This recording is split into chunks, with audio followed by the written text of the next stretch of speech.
Bienvenidos a la Iglesia Integral de Restauración. Oramos para que este mensaje edifique tu vida y te ayude a alcanzar tu propósito en Dios. Si quieres conocer más de nuestra iglesia, visita nuestra página soyintegral.org. Hay algunos principios de la verdadera bendición, de la libertad financiera, que la Biblia nos enseña y vamos a compartir en el transcurso de este mes. Hoy quiero apoyarme en un principio bíblico, básicamente en un principio bíblico mencionado por un pastor al que admiro, posiblemente no conocido por la gran mayoría de ustedes. Él se llama Randy C. Alcorn y es más conocido, más que por el libro y el texto que tuve el privilegio de leer, El Principio del Tesoro, es más conocido porque predica y enseña la santidad de la pureza de la vida sexual del creyente. Algún día les compartiré un poco más sobre eso. Pero quiero compartirles el primer principio. El primer principio para tener libertad financiera es aceptar que Dios es el dueño de todo. Ese es el primer principio. Aceptar que Dios es el dueño de todo. Dice el Salmo 24 en el versículo 1, en la Nueva Traducción Viviente: la tierra es del Señor y todo lo que hay en ella, el mundo y todos sus habitantes le pertenecen. Mira qué afirmación tan contundente. La tierra es del Señor y todo lo que hay en ella, incluyendo el mundo y todos sus habitantes, le pertenecen. Tú y yo le pertenecemos al Señor. Juan Wesley, uno de los grandes predicadores del finales del siglo XIX, recibe una trágica noticia. John, tu casa se quemó. Tu casa se quemó. Una noticia un poco parecida a la que hace 2 años, en septiembre del 2014, recibimos telefónicamente nosotros cuando veníamos de una serie de conferencias del Concilio de las Asambleas de Dios con mi esposa. Nos dirigíamos hacia aquí, hacia la iglesia, y en el camino recibimos la noticia: el techo de la iglesia se cayó. Todo el techo, la estructura que teníamos en aquel momento se cayó. Y posiblemente en el primer instante Juan se inquietó, se angustió. De pronto también este que está frente a ti se angustió en ese primer momento. ¿Qué haremos? Nos quedamos sin iglesia. Pero créeme que mi pensamiento al cabo de un par de minutos fue el mismo pensamiento que invadió el corazón de Juan Wesley. Y entonces Juan Wesley contestó: no fue mi casa, fue la casa del Señor la que se quemó. Y Él es el dueño, y Él tiene control, y Él se encarga, y Él sabe por qué lo permite, y Él sabe por qué lo hace, porque Él es el dueño. Amén. Él es el dueño. Mira al que está a tu lado y dile: Dios es el dueño. Sabes, cada vez que tú te creas dueño, espero que se te levante una bandera roja, porque es tu decisión dejar pasar la bandera roja. El stop, el párate, el detente, el deja de angustiarte. Y Dios te dice: tranquilo, todo es mío. Todo es mío, dice el Señor. ¿De qué es dueño Dios? De todo, aún del dinero. Ageo dice en el capítulo 2, en el versículo 8: la plata es mía y el oro es mío, dice el Señor de los ejércitos celestiales. En la práctica, la moneda más valiosa del mundo es el oro. No sé si tú lo sabes. Todo billete que exista en el planeta, llámese con el nombre que quiera llamarse, dólar, peso colombiano, yen, euro, libra esterlina, Todo billete en el mundo, o sea, cualquier dinero, cualquier moneda del mundo, tiene que tener un respaldo en el banco del tesoro de ese correspondiente país. Y ese respaldo, ¿sabes en qué se da? En oro. O sea, los miles de millones de dólares que tienen los Estados Unidos, cada billete es respaldado por lingotes de oro que se encuentran en la casa del tesoro de Estados Unidos. Todos los billetes que tenemos en nuestro país son respaldados por lingotes de oro que se encuentran en el Banco de la República. ¿Sí sabías eso? La moneda realmente que mueve el mundo es el oro. Y la Biblia dice que el dueño, ¿quién es? Dios. O sea, Dios es el dueño de tu dinero y de mi dinero. Así que no sé si has visto de pronto los billetes dicen, por ejemplo, 10,000 pesos oro. Y no es el hilito ese que tú ves ahí, que está respaldado en el banco. Así que no sé cuántas posesiones tengas o desees tener, recuerda, Dios es el dueño de ellas. Cuando las reclamamos como nuestras, le estamos quitando a Dios la posesión que Él tiene. Así sea de boca o de corazón, le estamos robando a Dios los derechos notariales de sus bienes. Cuando estamos diciendo, es que es mío. La Biblia añade en el Deuteronomio, en el capítulo 8, dice en el versículo 18, acuérdate del Señor tu Dios. Él es quien te da las fuerzas para obtener riquezas a fin de cumplir el pacto que les confirmó a tus antepasados mediante un juramento. O sea que acuérdate quiere decir que ya lo sabes, pero lo has olvidado. ¿Sabes que Dios es el más cantaletoso? Si tú te quejas de que tu esposa es cantaletosa, el más cantaletoso es Dios mismo. Dios constantemente está recordándote aquello que tú en tu dura cerviz, en tu terquedad, no quieres hacer o haces en contra de la voluntad de Él. Y por eso Dios dice aquí, acuérdate. ¿De qué quiere Dios que te acuerdes? De que si tú eres de los que te jactas y dices, es que esto lo conseguí con mucho trabajo, con el sudor de mi frente, a pulso. Dios te dice, acuérdate, yo soy el dueño de tus fuerzas físicas. Yo soy el que te da las fuerzas para que puedas obtener eso que tienes. Es que yo me hice a pulso, yo me hice solo. Dios fue quien te dio las fuerzas para que lo pudieras hacer. Dios te dice, acuérdate, yo fui quien te dio las fuerzas físicas, las fuerzas emocionales, las fuerzas espirituales y aún el conocimiento. Fui yo. La carta a los Corintios, la primera carta a los Corintios, en el capítulo 6, dice en el versículo 19 y 20, ¿no se dan cuenta de que su cuerpo es el templo del Espíritu Santo, quien vive en ustedes y les fue dado por Dios? Ustedes no se pertenecen a sí mismos. Yo no me pertenezco a mí mismo, porque Dios los compró con un alto precio. Por lo tanto, honren a Dios con sus bienes. Cuando tú llegues al cielo, o cuando salgas de la tierra más bien, tienes dos opciones, solo dos. Decir, pertenezco a Dios o no pertenezco a Dios. Y si perteneces a Dios, Dios te va a decir, siervo fiel, ven a mi derecha.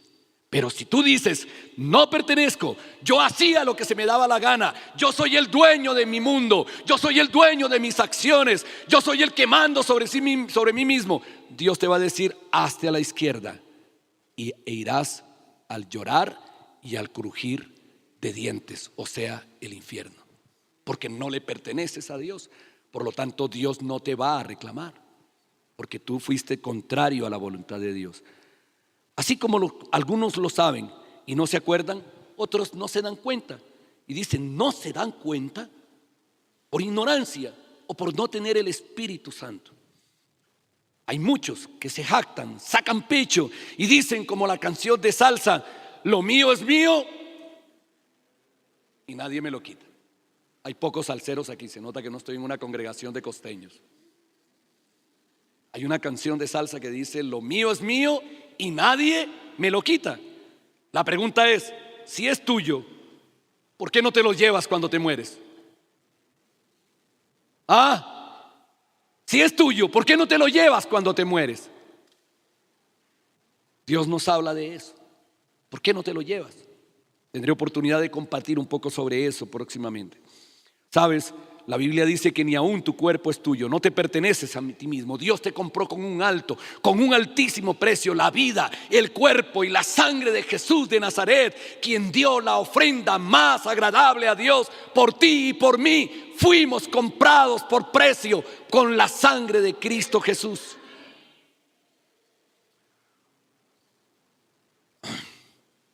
En Filipenses, en el capítulo 2, el apóstol Pablo nos dice: no se ocupen solo de sus propios intereses, sino también procuren interesarse en los demás. Tengan la misma actitud que tuvo Cristo Jesús. Él es nuestro modelo. Aunque era Dios, no consideró que el ser igual a Dios fuera algo a lo cual aferrarse. En cambio, renunció a sus privilegios. Él, el dueño del oro y de la plata, renunció a sus privilegios divinos y adoptó la humilde posición de un siervo, de un esclavo, y nació como un ser humano. Cristo es nuestro ejemplo sobre cada principio de ser bendecidos. Así que este es el primer principio para cumplir tu propósito de tener libertad financiera. Dios es el dueño de todo. Si no soy el dueño, no debo aferrarme ni angustiarme por las cosas materiales, por los bienes ni por el dinero. No debo angustiarme por él. No soy el dueño. Estamos muy próximos, dentro de,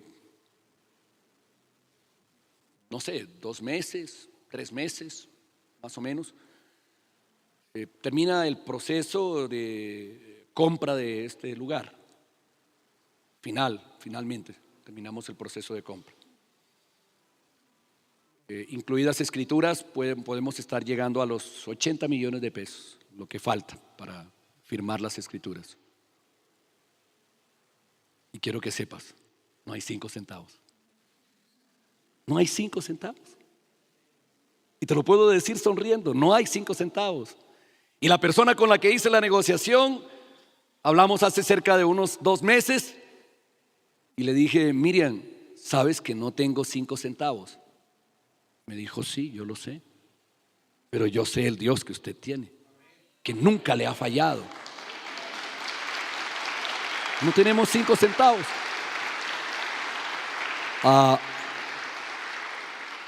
Cuando no somos los dueños, entonces le decimos al dueño: oye, tienes algo que hacer, tienes un problema. Pero es que para Dios no hay ningún problema, porque para Dios no hay nada imposible. ¿Sí sabías eso? Cuando tú le entregas tu carga, aquello de lo cual tú te crees que eres el dueño, se lo entregas a Dios y le dices: Dios, te envío un problema mío, porque sé que para ti no es problema. Tú descansas. Y yo descanso en el Señor. Yo no sé tú, pero yo descanso en el Señor. Y creo que Dios tiene control porque Él es el dueño. Sin embargo, esta es solo la mitad del camino. Porque si Dios es el dueño, entonces la pregunta es: entonces, ¿quién soy yo? Si Dios es el dueño, entonces, ¿quién soy yo? ¿Cómo me relaciono yo con el dinero? ¿Cómo me relaciono yo con los bienes? ¿Cómo me relaciono yo con la plata? ¿Cómo me relaciono con las cosas materiales o aún inmateriales? ¿Cómo me relaciono? Pues quiero que sepas que Dios quiere que sepas cuál es tu papel. Dios quiere que sepas cuál es tu papel. Una alarma ahí que me está diciendo: tienes que decirle algo al pueblo. Eso es lo que me dice esa alarma. Tienes que decirle algo al pueblo. ¿Sabes? Si Dios es el dueño de todo, entonces déjame, te doy el siguiente principio. Yo soy el administrador de lo que Dios me encomienda. Si yo no soy el dueño, entonces ¿sabes qué soy? administrador. Eso es lo que soy. Si no soy el dueño, quiere decir que soy el ¿qué? El administrador.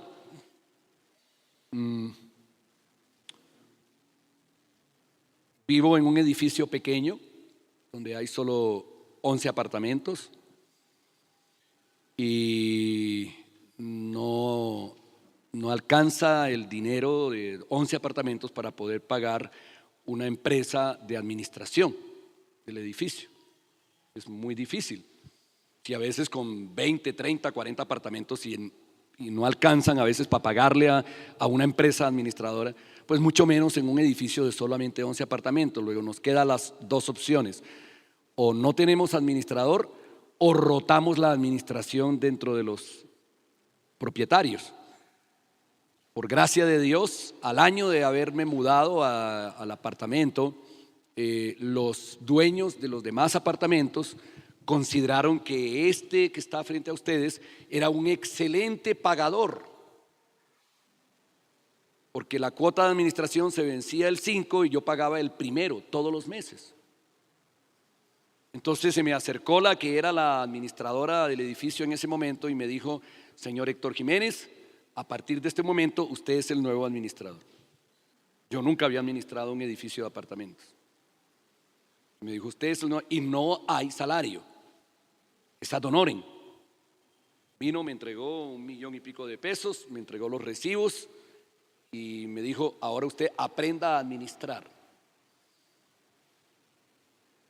Peleé con ellos durante 2 años para devolverles la administración. Duré 3 años con la administración. Fue todo un parto devolvérselas y entregárselas para que rotara a las demás personas, porque no querían que yo les entregara la administración del edificio, porque estaban satisfechos con la administración.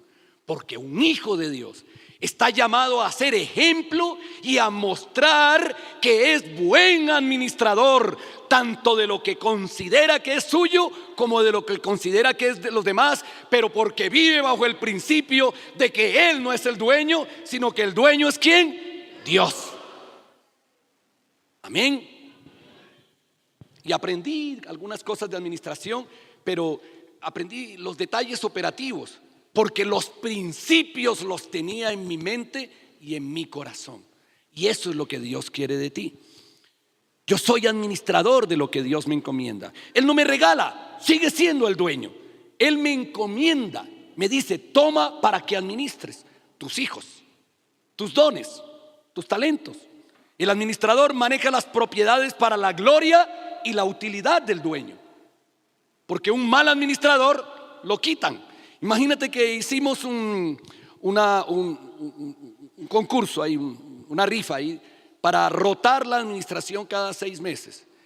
Y cometimos el grave error de que el primero que salió y que lo incluimos en la lista de propietarios para hacer rotativa la administración fue uno que debía 3 meses y que yo tenía que perseguirlo para que pagara la administración todos los meses.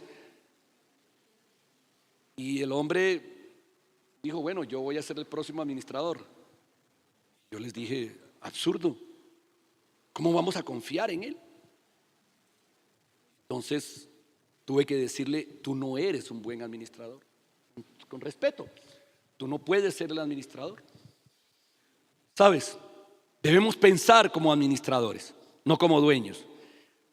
Como administradores financieros, como administradores de recursos humanos, como administradores de comunicaciones, o sea, de nuestras voces, como administradores de capacitación y entrenamiento, o sea, dando ejemplo a los demás, como administradores de logística y aseo.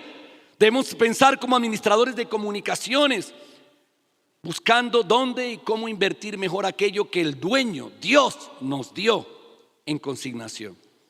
Ahora, el administrador debe recordar que en cualquier momento el dueño le viene a pedir cuentas. Y si no se las pide hoy, se las pide al final, pero se las pide. Romanos dice en el capítulo 14, en el versículo 12: es cierto, cada uno de nosotros tendrá que responder por sí mismo ante Dios. Todos vamos a responder por la administración de lo que Dios nos ha dado un día, sea que lo aceptes o no. Sea que seas cristiano o no, tú y yo compareceremos un día delante de Dios y daremos cuenta de lo que Dios nos ha dado en consignación, porque Él es el dueño de todo. La pregunta es, ¿qué características debe tener el administrador de los bienes del que es dueño de todo? ¿Qué miramos cuando queremos encomendarle algo a alguien?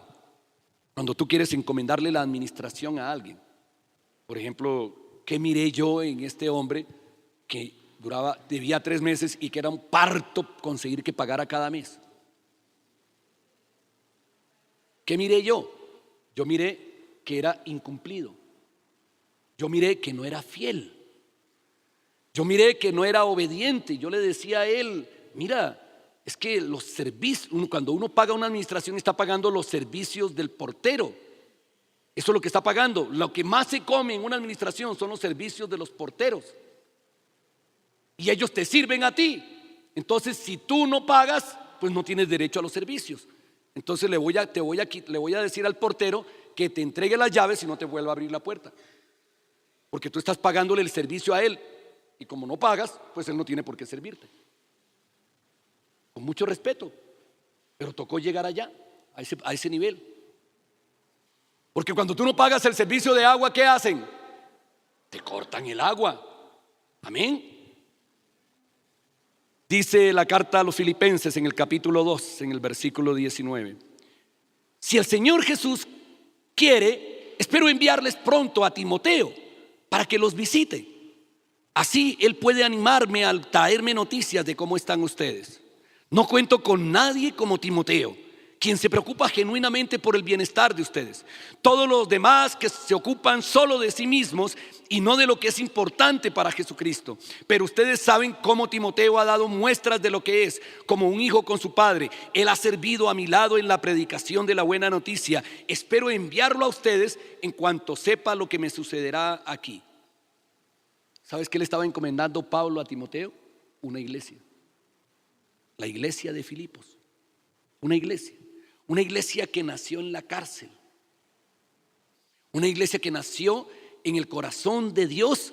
Cuando un día Pablo quería irse a predicar a Asia, y dice el libro de los Hechos que el Espíritu Santo le dijo a Pablo: no vayas a Asia. Y le mostró una visión de un varón macedonio que le dijo: ayúdanos, ven acá. Macedonia es donde está Filipos, y allá se fue él. La iglesia de Filipos nace desde la cárcel como una necesidad. Pablo obedece al Espíritu Santo. El obedecerle acarrea problemas. Así que yo quiero dejarte el primer principio, la primera característica de un buen administrador. Un buen administrador es ¿qué? Obediente. Un buen administrador es ¿qué? Obediente. Pablo tenía la palabra de Dios en su corazón, la podía regalar al lugar que él quisiera, pero el Espíritu Santo le dice: es que no quiero que vayas a predicar allí. Es bueno predicar, sí, pero donde Dios dice que debemos predicar. Pastor, es que me voy a meter de cabeza en la calle del Bronx. Si Dios te dijo, hazlo.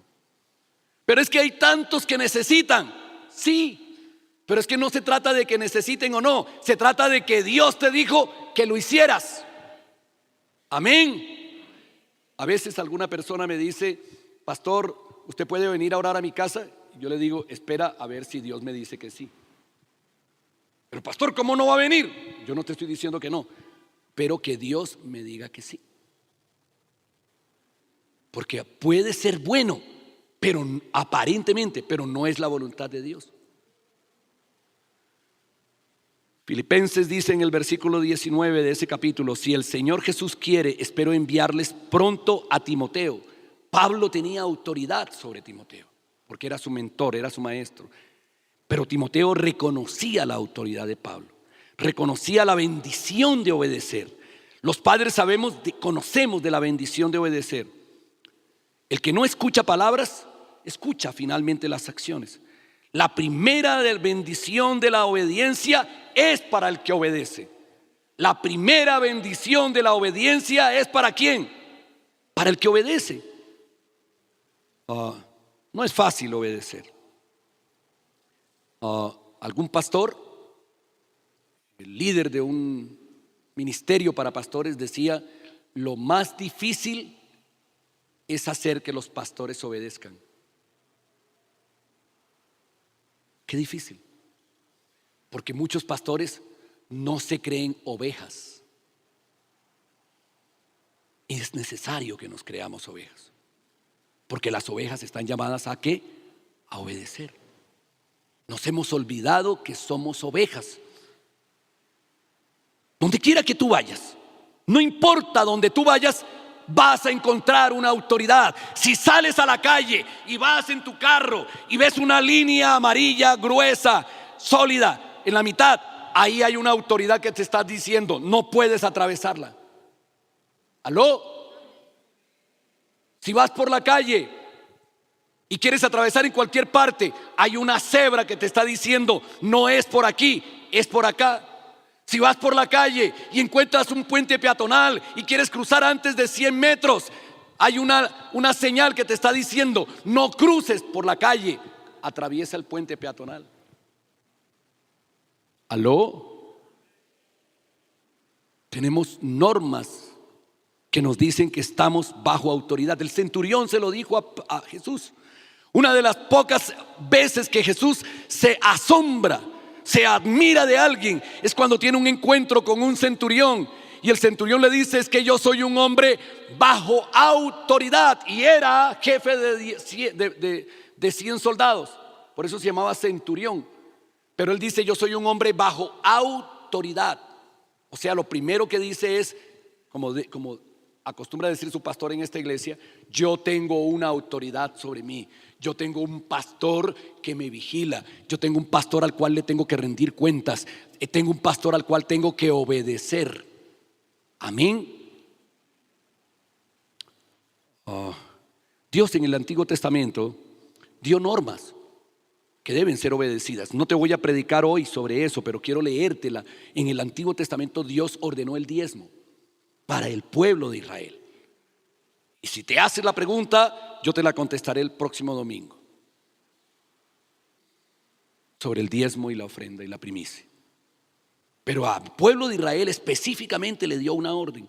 Deberás, capítulo 14, versículo 22, deberás separar el diezmo de tus cosechas, es decir, la 10ª parte de todo lo que coseches cada año. Lleva ese diezmo al lugar de adoración designado, o sea, al templo, el lugar que el Señor tu Dios elija para que ese nombre sea honrado, y cómelo allí en su presencia. Lo harás así con el diezmo de tus granos, de tu vino, de tu aceite de oliva y de los machos de las primeras crías de tus rebaños y manadas.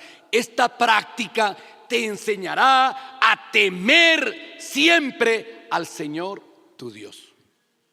Obedecer a Dios en todo, aún en el dinero, es una muestra de que yo honro, de que yo temo a Dios. Amén. Te compartiré un poco más sobre esto el próximo domingo. 2. El buen administrador es fiel. Filipenses capítulo 2 dice en el versículo 21: no cuento con nadie como Timoteo, quien se preocupa sinceramente, genuinamente por ustedes. Todos los demás solo se ocupan de sí mismos y no de lo que es importante para Jesucristo.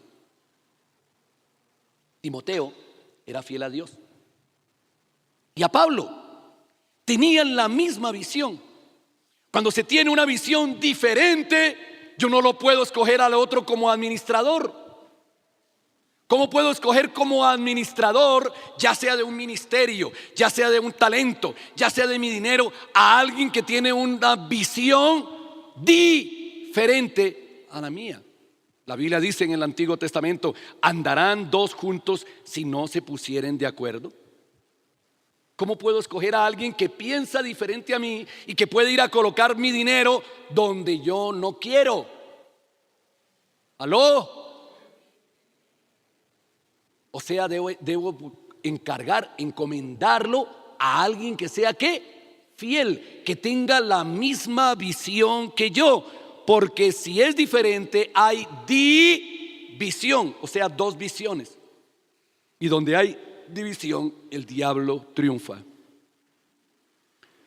¿Sabes? Hoy es difícil encontrar personas fieles, fieles a Dios, leales a Dios. Es difícil encontrarlo.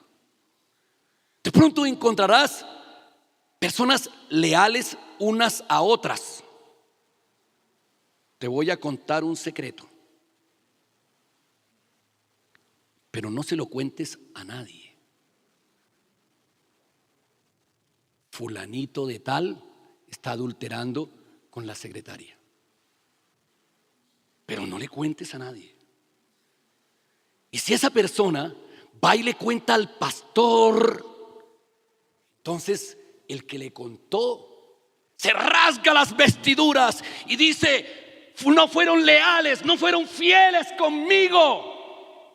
Pero ¿sabes qué? Sí fue fiel con Dios. ¿Entiendes lo que quiero decirte? Hay personas leales al pecado, pero no leales a Dios, no fieles a Dios. El buen administrador es fiel, es distinto, es distinto. A los distintos Dios los distingue. Aló, mira al que está a tu lado y dile: a los distintos, a los fieles Dios los distingue. Dios va a mirar a los fieles. Él va a decir: buen siervo fiel, ven a mi derecha. Él los va a distinguir de los que no son fieles, porque son distintos. Pablo les estaba diciendo a los filipenses: les envío a alguien distinto, a alguien fiel. ¿Sabes? No voy a leértelo ahora, pero en Filipenses, en el capítulo 3, en el versículo 1 y 2, Pablo dice: cuídense de esos perros. A los filipenses les dice: cuídense de esos perros. O sea, de los que no son fieles a la visión. Cuídense, porque los quieren destrozar. Si quieren, le puedes leerlo en tu casa. Cuídense de esos perros, de los que vienen a destruir la visión de la iglesia, a dividir la iglesia. Cuídense de ellos, de los que no son fieles a la visión de Dios para la iglesia.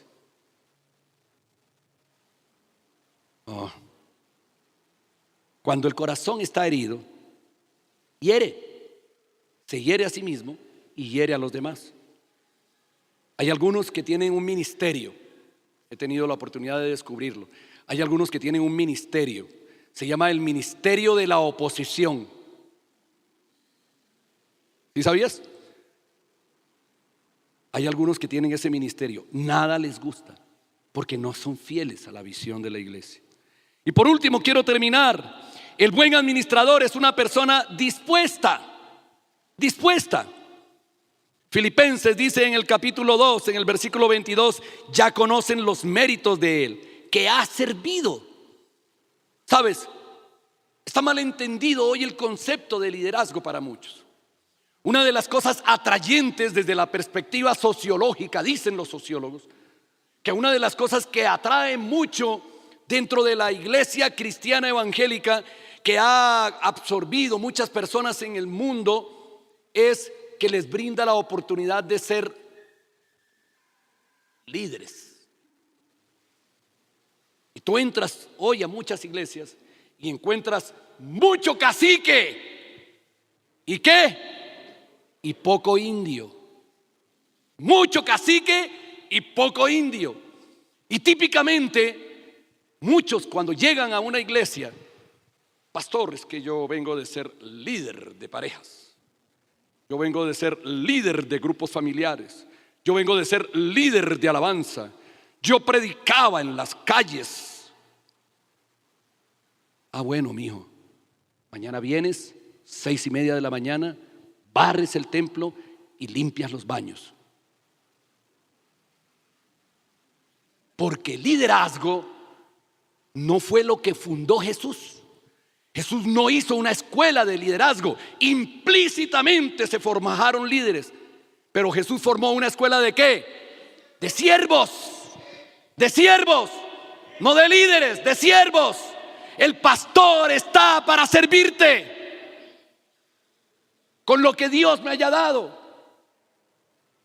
pero soy el primero que debo humillarme delante de ti, aunque hayas pecado. Me humillo delante de ti, reconozco que he fallado, pero tengo que cuidar a la iglesia tal y como Dios me la dio. ¿Por qué? Porque soy fiel, porque soy obediente.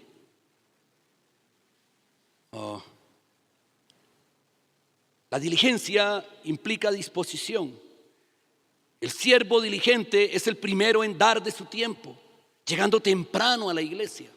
¿Llegando cómo?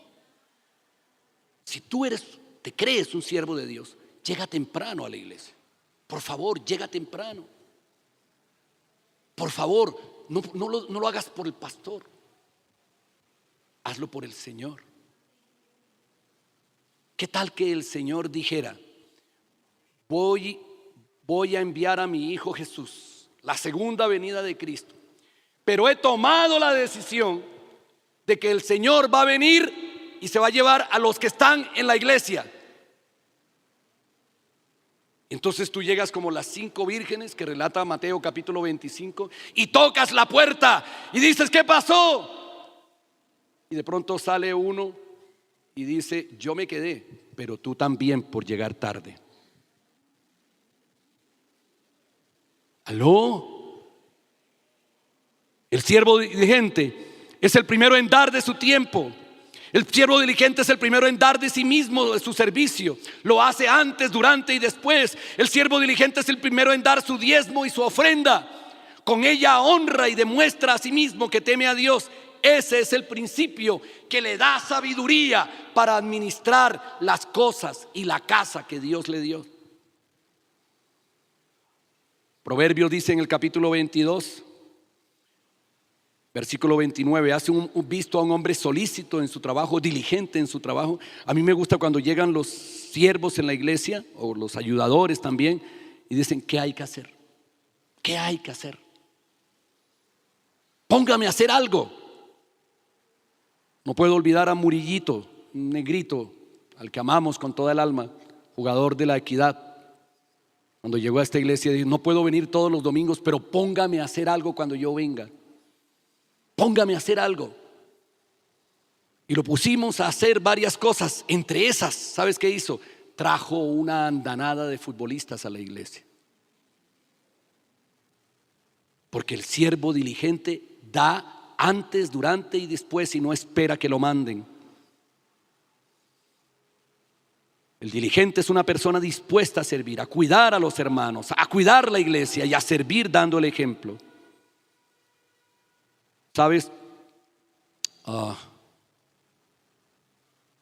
Pablo recomienda a la iglesia de Filipos que mientras llega Timoteo, él les va a enviar a Epafrodito. No quiero leer los versículos que siguen allí, pero quiero destacar algo que dice el apóstol Pablo: recíbanlo en el amor del Señor y con mucha alegría. Versículo 29. Y denle el honor que una persona distinta como él merece, pues arriesgó su vida por la obra de Cristo y estuvo al borde de la muerte mientras hacía por mí lo que ustedes no podían hacer desde tan lejos. Ese es el amor manifestado. Pablo, aún en la cárcel, daba de su amor a la iglesia, daba consejos a la iglesia. ¿Puedes decir que eres bendecido? Bendecido es aquel que tiene el privilegio de ser escogido, de ser llamado por Dios para administrar sus bienes. Eso es ser bendecido. No es tener plata, es ser escogido por Dios para administrar sus bienes. Eso es bendecido. Te voy a enseñar algunas cosas bíblicas sobre bendecidos y libertad financiera el próximo domingo. Bendecido es aquel que es consciente de que no es el dueño, que reconoce que el dueño es Dios y no se afana, no se angustia porque sabe que todo es de Dios. Bendecido es aquel que aprende a administrar lo que Dios le ha encomendado para su gloria y para su honra. Bendecido es el que, siendo creyente en Jesucristo, sigue su ejemplo y honra a Dios con sus diezmos y con sus ofrendas. Bendecido es el que da de su tiempo, de sus talentos, de sus dones y sobre todo su amor y corazón al servicio de los demás. Oramos para que este mensaje haya sido de bendición para ti. Si deseas escuchar más mensajes como este, visita nuestra página soyintegral.org. Iglesia Integral de Restauración. Amamos a las personas, amamos a Dios.